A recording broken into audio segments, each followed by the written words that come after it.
And sa kabuhayan naman guys, ito guys, nakita natin na parang dumadami yung savings nyo, no? Yeah, marami kasi kayong pera guys. Yung iba, no, November, government employees, meron na silang mga bonus as early as November, December. So, maaaring pumapasok na yung mga bonus nyo. Although kahit di kayo government employees, kasi yung kapatid ko sa munisipyo nagtatrabaho, kaya alam ko. Alam ko may bonus na sila. Anyway, so, yeah, for some of you guys, no, parang ang nararamdaman ko dito is more savings yung, more savings guys. So, pag more savings,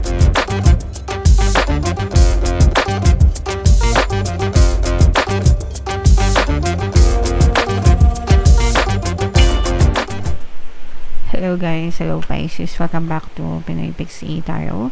Ang pamagat ng episode natin for tonight is monthly horoscope para ngayong November para sa Pisces, Sun, Moon, Rising Sign, and Venus. Unahin natin tong deck na to guys. Tingnan natin yung mga angel messages para sa inyo. So, yung first message guys, don't stop, no? Walang susuko, walang titigil, walang give up guys. Hanggang hindi nyo naabot yung mga dreams nyo, yung mga pangarap nyo.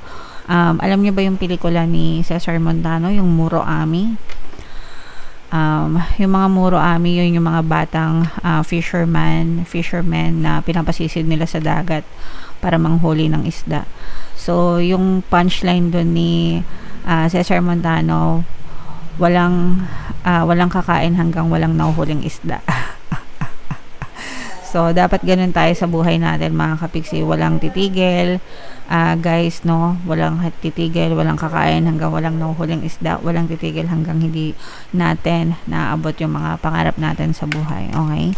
So, don't give up, don't stop, just keep on moving forward, Pisces. Another message for you guys. There's something better, okay? There's something better na nakalaan para sa inyo. Huwag kayong masyadong mawala ng pag-asa kung hindi nyo makamit yung mga bagay na gusto nyo sa buhay, mga kapiksi. Hindi pa siya end game, no? Sometimes meron lang ibang bagay na mas nakalaan para sa inyo, guys. Okay? So, lingon-lingon lang kayo sa kaliwat kanan. Kung feeling nyo, guys, ginawa nyo na lahat and hindi pa rin siya nagmamanifest sa inyo. So, maybe it's about time na tumingin kayo sa kaliwat kanan, guys. Baka nandun na yung something better na para sa inyo, guys. Okay? Alright, and another message, Pisces, recovery. Ito'y pagbangon, pagbawi, guys, no? Maganda ito kasi una, kung kayo ay may mga health issues, guys, ibig sabihin, nagiging okay na yung kalusugan nyo, lalo na sa panahon ngayon, guys, ang dami nagkakasakit kasi, diba, kagaling lang natin sa tag-ulan, tapos pumasok naman yung amihan season, which is flu season, na uso talaga yung ubot sipon. Kung napansin nyo guys, kahit ako dito sa channel natin, diba, ilang months akong nagsuffer sa kakainom ng gamot, pero eventually gumaling din. So sana kayo din guys, kung may mga sakit kayo, sana gumaling din kayo, mga kapiksi. And bukod sa kalusugan guys, yung inyong mga kalagayan, no, financial, sa trabaho or sa kabuhayan, even sa love life guys, kahit ano pang status ng buhay, iba-iba naman kayo ng sitwasyon. So take it how it resonates. Ibig sabihin, makakabawi kayo, makakabangon kayo, makaka-recover kayo guys. Okay?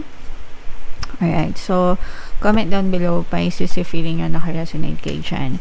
Hanapin natin yung energy ng Pisces guys. Habang sinashuffle ko to, panoorin nyo muna yung video natin regarding sa ating paano mag-manifest ng abundance video course. Kapiksi, sawa ka na ba sa mga struggles at hirap sa buhay mo? Masipag ka ba at masikap sa buhay ngunit hindi ka pa rin umaasenso?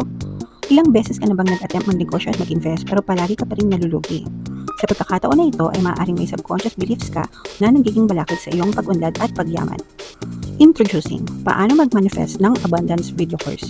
Dito ay matututunan mong ma-overcome ang mga balakid mo para tuluyan ka ng umunlad, umasenso, sumagana, maging matagumpay, successful at maswerte sa iyong kabuhayan, pera, trabaho, negosyo, salapi at kaperahan ng bonggang-bongga. Dali, mag-send na ng email sa pinoypixie@gmail.com at simulan na ang iyong pagyaman ngayon. Alright, so sa lahat ng gusto mag-avail ng course, naka-flash sa screen nyo, meron tayong paano mag-manifest ng abundance video course, paano mawala ang third party at magkaroon ng harmonious na relationship, paano pabalikin si ex or vice breakup. Sa mga interesado guys, mag-send lang kayo ng email sa pinipixitayo@gmail.com. And sa mga naghahanap ng pampaswerte guys, Aventurin at saka Citrine, yung recommended ko mga kapiksi. So, may mga link sa description box. So, Pisces, kayo ay represent ng King of Cups sa ating spread. Latag natin yung spread nyo guys.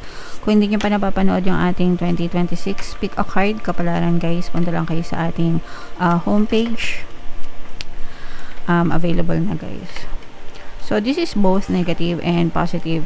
Ito guys, feeling ko merong nang aabuso sa inyo, no? Merong nang aabuso sa inyo na doble cara mga kapiksi. At saka parang this person is very controlling mga kapiksi, no? Parang sa pwedeng ano to guys, minamanipulate kayo, pwedeng sa relationship mga kapiksi, no? Kung meron kayong partner or specific person guys, although hindi naman lahat guys, pero you might be dealing with a narcissistic person. So, yung narcissistic, magaling yan mag-ano guys, mag-push and pull, magaling yan mag-manipulate ng mga salita nila. Kumbaga parang kapag umaayaw na kayo sa kanila, magaling silang kumambyo para hindi nyo sila iwanan, ganyan. Pero kapag nag-i-stay naman kayo sa kanila, yung dila nila sobrang masakit magsalita, they don't care about your feelings at all. Ganyan. So, yeah, basta, for some of you, guys, you might be dealing with a very narcissistic person. Mga kapiksi, this is more on sa relationship, na parang doble cara itong person na to, mga kapiksi. So, yeah. On the good side naman, guys, ito naman nakikita natin na there are a lot of opportunities na pwede mangyari sa'yo. Especially, guys, kung meron kayo mga abroad, ina-applyan sa abroad, or you're trying to go global. Yung mga example ng global guys, yung if you are catering to international clients, yung mga freelancers, yung mga VAs, yung mga virtual assistants, or anything na basta ang mga kliyente nyo ay international guys. Or pwedeng nag-abroad kayo, ganyan. So, yung mga employer nyo nasa ibang bansa. Yan, so nakikita natin na talagang parang magbo-boom, may chance na lumago, may chance na maging maganda yung career nyo, and actually magbubukas pa to ng more opportunities para sa inyo, especially guys kung nagsisimula pa lang kayo. So let's say for example, bago ka pa lang, beginner ka pa lang, parang mas marami pang opportunities sa'yo kapag in-explore mo pa yan na masyado, kapag tinuloy-tuloy mo lang yung ganyang klaseng trabaho mo or ganyang klaseng negosyo. Parang mas marami pang pintuan ng oportunidad yung maaaring magbukas sa inyo, na maaaring mag-contribute sa inyong pag-unlad at pag-asenso, mga kapiksi. So, tuloy-tuloy nyo lang yan guys. Although, kahit hindi naman kayo catering sa international clients guys, applicable pa rin naman to na pwedeng marami pang opportunities yung dumating sa inyo guys, no? Highlighted lang guys yung mga career na na-mention ko mga kapiksi, kasi talagang sobrang nakikita natin yung malaking chance na umunlad kayo guys. And for some of you, nakikita rin natin na nagkakaroon na rin dito guys ng mga bonding, socialization mga kapiksi. Ibig sabihin, lalo na guys kung nasa social media kayo, parang lumalago yung community nyo. And yung iba sa inyo, parang you are reconnecting with friends, no? Starting this November, parang nagsisimula na, kasi diba bare months, November, December, maraming mga parties, reunion. So yung iba sa inyo parang nagsisimula na as early as November, guys, okay? So, reconnecting guys. So, i-mind nyo na yan, itong mga magagandang opportunities na to mga kapiksi. Reconnection, yan. So, nakikita natin dito guys yung pagtatalo talaga sa relationship, no? Meron kayong, etong person mo, guys, parang medyo siya, dominante, and sabi ko kanina, narcissistic, no? May pagka-dominante ito, and palagi kayo nag-aaway nitong person mo, at saka itong person mo ayaw magpatalo. Ayaw niyang tumanggap ng pagkatalo, palagi siyang, again, dominant nga, no? Ibig sabihin ng dominant yung mapagpataas, mapagmataas, proud, ma-pride, ma-ego, yan. So, for some of you, maaring ganyan yung person nyo. And maaring meron kayong mga pinagtatalunan pagdating sa pera din, mga kapiksi. So, yun yung mga nagiging issues nyo sa relationship. And sa kabuhayan naman, guys, ito guys, nakita natin na parang dumadami yung savings nyo, no? Yeah, marami kasi kayong pera, guys. Yung iba, no, November, government employees, meron na sila mga bonus as early as November, December. So, maaring pumapasok na yung mga bonus nyo. Although, kahit di kayo government employees. Kasi yung kapatid ko, sa munisipyo nagtatrabaho, kaya alam ko. Alam ko may bonus na sila.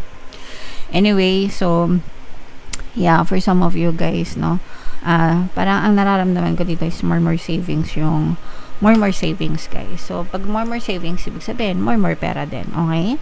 So, i-mind nyo na to, guys, more savings, more pera, more opportunities, mga kapiksi. Ito talaga yung pinaka the best, guys, no? Ito mga opportunities na to maging susi yan para lalo kayong umangat, mga kapiksi, okay? So, i-mind nyo na yan sa comment section. Comment down below, guys, if naka-resonate kayo. Tingnan natin yung additional.